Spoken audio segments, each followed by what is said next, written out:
If your Instagram feed hasn't told you yet, it's IWD, International Women's Day. Not to be confused with IUD, although IUDs could fall under something to be celebrated on IWD.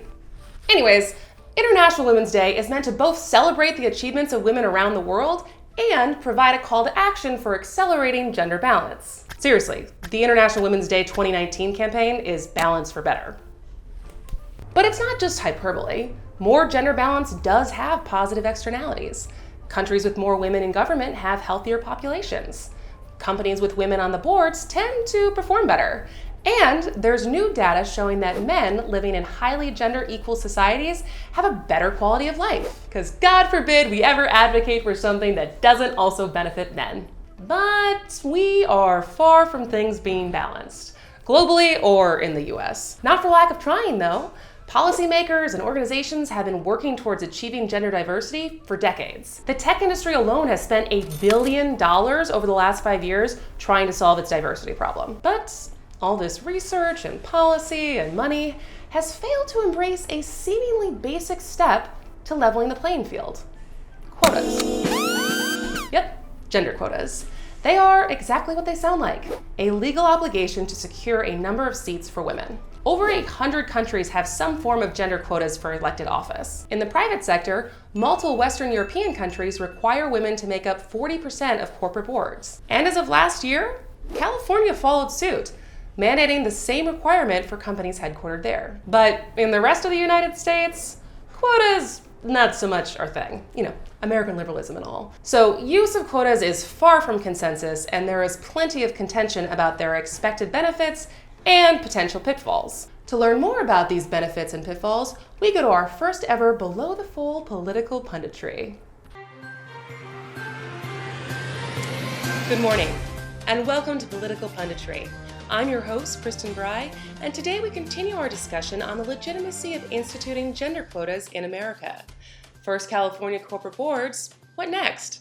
Today we're joined by third-wave intersectional feminist professor at University of Wisconsin-Madison, Nancy Mead. Also with us from New York is political commentator and equal opportunist strategist, Susan Swarthen. Thanks for being here, ladies. Oh, you betcha. Happy to be here. You're welcome. Okay. Well, let's just dive right in. Will quotas encourage underqualified women to be elected and hired? Absolutely, Kristin. Absolutely. Quotas will absolutely lead to women being chosen because of their gender, not because of their qualifications, not because of their merit. Setting artificial quotas upsets the meritocracy, and it will put unqualified women in positions that they have not earned. Yeah, excuse me, there is no objective evidence that this has been the case in any of the countries currently using quotas, okay? Yeah, in Norway, companies had initially strongly opposed quotas for this reason, but after being forced to comply, and 15 years later, across the board, they felt their fears were unfounded. Really?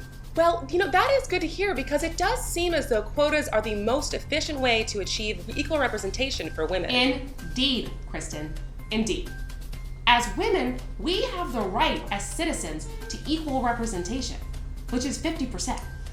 We all know how many women Okay, are in the well, population. if you know, then you would also know that we are far from it in both the private and public sphere. But it depends on how you define representation. Quotas promote essentialism. If only women can represent women, does that mean they can't represent men? And not all women represent all types of other women.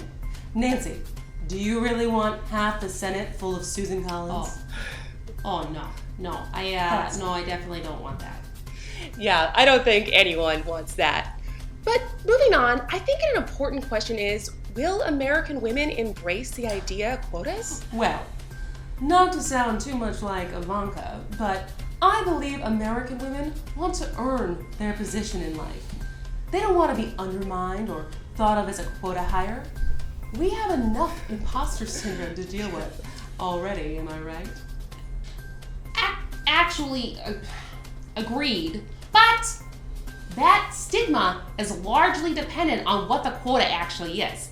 If you only add 1 or 2 women, yes, it can lead to tokenization and delegitimization, but at 40 or 50% representation, the group is no longer marginalized. Simply having enough women is means to countering the potential internal or external stigma.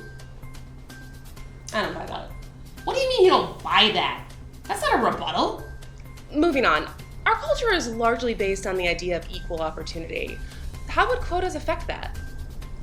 It slaps it in the face. Oh, calm down. I will Susan. not calm down. I'm actually not that excited. We have removed all legal barriers that keep women from breaking the glass ceiling.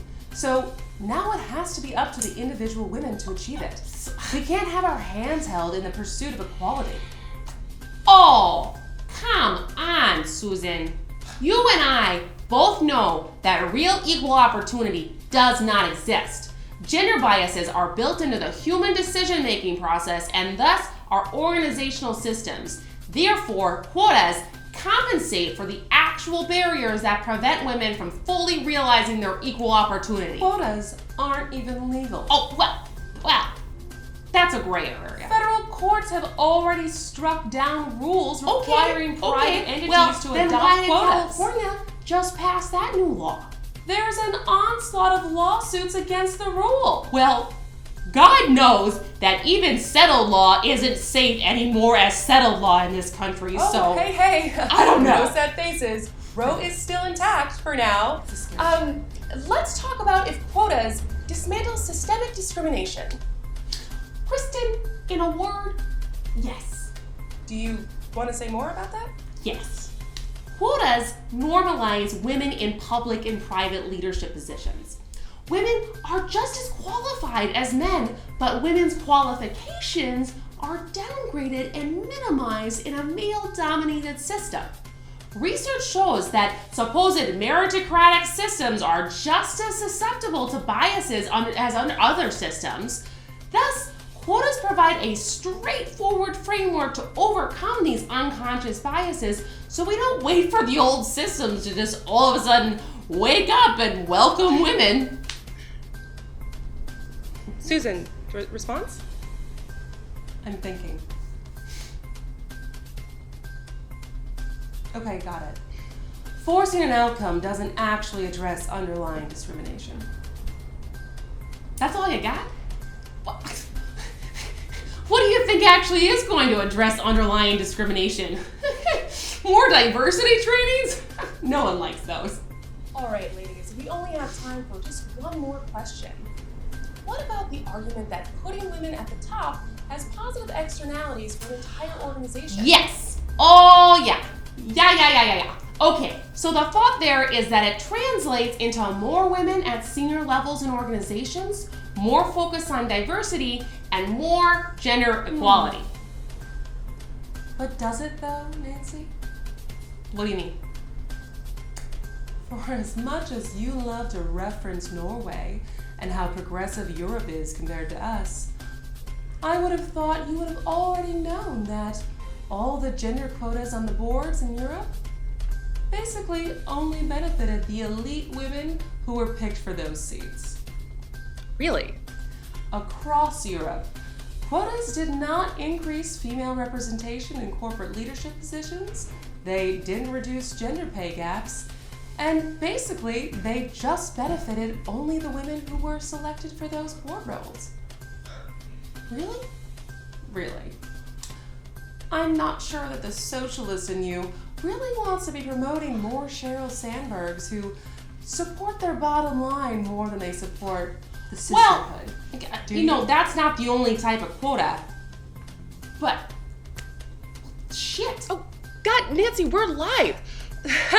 Well, I never thought I would see the day where we built a consensus between the debaters on this show, but there's a first time for everything. So thanks for tuning in, and we'll see you next time on Political Punditry. I'm Kristin Brey, and thanks for watching Below the Fold. Leave me a comment to tell me what you thought of the debate. Who did you agree with? What do you think about gender quotas? I want to know. I post new videos every Thursday. Never miss one by subscribing to my YouTube channel and hitting that bell. I post new videos every Thursday. You can sign up for weekly videos sent straight to your inbox with an informative newsletter at www.belowthefold.co.